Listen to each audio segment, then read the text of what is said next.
நம்ம லைஃப்ல சந்தோஷம் அப்படின்றது எந்த ஒரு பிரச்சனையுமே இல்லாம வாழ்ற வாழ்க்கையில கிடையவே கிடையாதுங்க.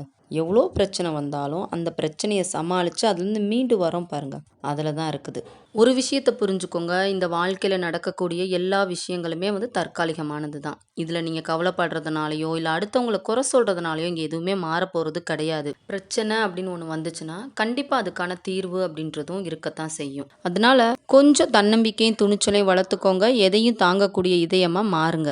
லைஃப்ல எதுவுமே செய்யாம, செயல்படாம இருக்கிறத விட, ஏதாவது ஒண்ண முயற்சி செஞ்சு தோத்து போறது அப்படின்றது ஒண்ணும் அவ்வளோ ஒரு மோசமான விஷயம் கிடையாதுங்க. அதனால உங்களுக்கு என்ன தெரியுமோ, அத செஞ்சுக்கிட்டே இருங்க. நீங்க செய்றதுல உங்களுக்கு எதிர்காலம் இருக்குது அப்படின்றது உங்களோட ஆழ் மனசோட நம்பிக்கையா இருந்துச்சு அப்படின்னா, இந்த உலகமே எதிர்த்தாலும் சரி, பலமுறை நீங்க தோல்வி அடைஞ்சாலும் சரி, அத விட்றாதீங்க. செய்றத தொடர்ந்து செய்யுங்க. நிச்சயமா உங்களுக்கு ஒரு நாள் வெற்றி கிடைக்கும். வாழ்க்கையில நம்ம உணர வேண்டிய முக்கியமான 2 விஷயங்கள். 1. உங்களோட மகிழ்ச்சிக்கு உங்கள தவிர வேற யாரும் காரணமா இருக்க முடியாது. அதனால அவங்க இருந்தா சந்தோஷமா இருப்பேன், இவங்க இருந்தா நிம்மதியா இருப்பேன் அப்படின்னு உங்களோட சந்தோஷத்தையும் நிம்மதியும் அடுத்தவங்க கிட்ட தேடாதீங்க. 2. நீங்க உயிரா விரும்புற எல்லாருமே உங்கள விட்டு ஒரு நாள் விலகி போகக்கூடிய ஒரு சூழல் ஏற்படும். அதனால யாரையும் புடிச்சு வைக்கணும் அப்படின்னு முயற்சி செய்யாதீங்க.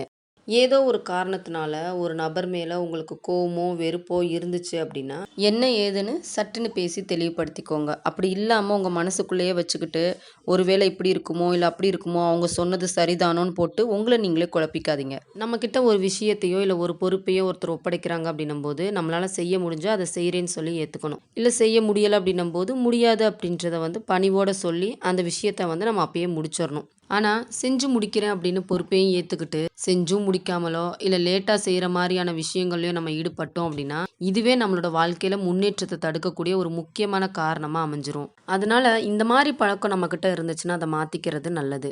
நான் சொன்ன இந்த விஷயம் உங்களுக்கு புடிச்சிருந்துச்சுன்னா, இந்த வீடியோக்கு ஒரு லைக் குடுத்துட்டு, உங்களோட ஒப்பீனியன் எனக்கு கமெண்ட்ஸ்ல சொல்லிருங்க.